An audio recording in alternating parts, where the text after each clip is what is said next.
Hello friends, आज का topic है प्रिंसिपल 4 BRSR का। राइट, 9 प्रिंसिपल्स पढ़े थे। फर्स्ट 3 प्रिंसिपल्स कंप्लीट हो चुके हैं, प्रिंसिपल 4 कवर कर रहे हैं। प्रिंसिपल 4 क्या कहता है? Respect for stakeholders interest and responsiveness. Stakeholders, respect for stakeholders interest responsiveness, मतलब इसकी शॉर्ट फॉर्म जो बनाई हुई है वो है सर। रिस्पेक्ट फॉर सर की रिस्पेक्ट करते हो ना अपने की भाई, तो SIR, ठीक है। रिस्पेक्ट फॉर सर, तो रिस्पेक्ट फॉर S से स्टेक होल्डर, I से इंटरेस्ट, R से responsiveness. Respect for stakeholder, respect for interest और रिस्पेक्ट फॉर रिस्पॉन्सिवनेस। एंटिटी को पहला प्रिंसिपल कहता है इसमें, मतलब प्रिंसिपल 4 का फर्स्ट पार्ट वो क्या कहता है कि एंटिटी को ट्रांसपेरेंट रहना है, कम्युनिकेट रहना है, किसके साथ? स्टेक होल्डर्स के साथ। ट्रांसपेरेंट रहना है, कम्युनिकेट रहना है स्टेक होल्डर्स के साथ। उनको इम्पैक्ट के बारे में बताना है, कौन से इम्पैक्ट के बारे में, क्या इम्पैक्ट पड़ा, ऑपरेशंस का क्या इम्पैक्ट पड़ा, बिजनेस डिसीजंस का क्या इम्पैक्ट पड़ा, पीपल के ऊपर और नेचर के ऊपर। पीपल के ऊपर और नेचर के ऊपर बिजनेस डिसीजंस जो लिए, जो ऑपरेशंस हुए, उनका क्या इम्पैक्ट पड़ा, ठीक है। ये किसको बताना है? स्टेक होल्डर्स को कम्युनिकेट करना है। एंटिटी को ट्रांसपेरेंट रहना है, कम्युनिकेट करना है स्टेक होल्डर्स के साथ कि क्या इम्पैक्ट आया ऑपरेशंस का, क्या इम्पैक्ट आया बिजनेस डिसीजंस का, पीपल के ऊपर और नेचर के ऊपर।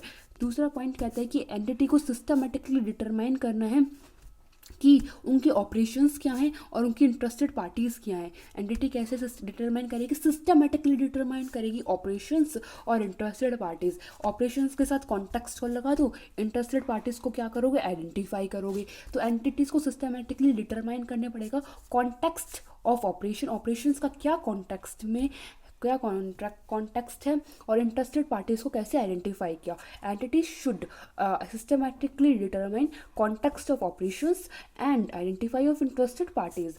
Third point, entity fairly share करेंगी बेनिफिट्स। एंटिटी फेयरली मीन्स साफ शेयर करेंगे, अच्छे से शेयर करेंगे बेनिफिट्स स्टेक होल्डर्स को, या फिर एंटिटी अपॉर्चुनिटी दे देंगे स्टेक होल्डर्स को कि बेनिफिट फ्रॉम ऑपरेशंस, ये बेनिफिट हुआ है ऑपरेशन से इन equitable manner.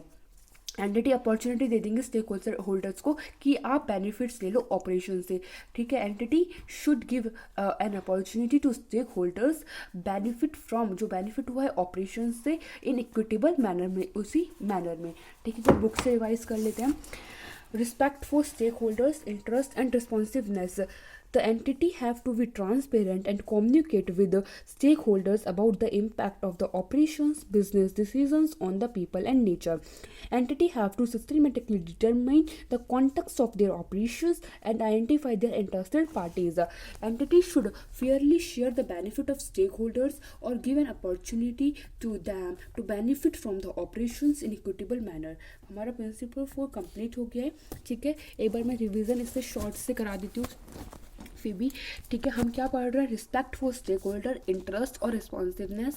First point, entity को ट्रांसपेरेंट और कम्युनिकेट करना है स्टेक होल्डर्स के साथ, उनको इम्पैक्ट के बारे में बताना पड़ेगा, ठीक है, कि क्या इम्पैक्ट आया ऑपरेशंस का, बिजनेस डिसीजंस का, पीपल के ऊपर और नेचर के ऊपर। एंटिटी सिस्टमेटिकली डिटरमाइन करने वाली उनके ऑपरेशंस, उनकी अपनी इंटरेस्टेड पार्टीज़ को आइडेंटिफाई करते हैं, ऑपरेशन के कॉन्टेक्स्ट में काम करना पड़ेगा। तो entity systematically determine context of operation, identify interested parties. Entity should fairly share the benefit. Entity fairly share करेगी बेनिफिट्स स्टेक होल्डर्स को और अपॉर्चुनिटी भी दे देगी स्टेक होल्डर्स को to benefit from operations in equitable manner.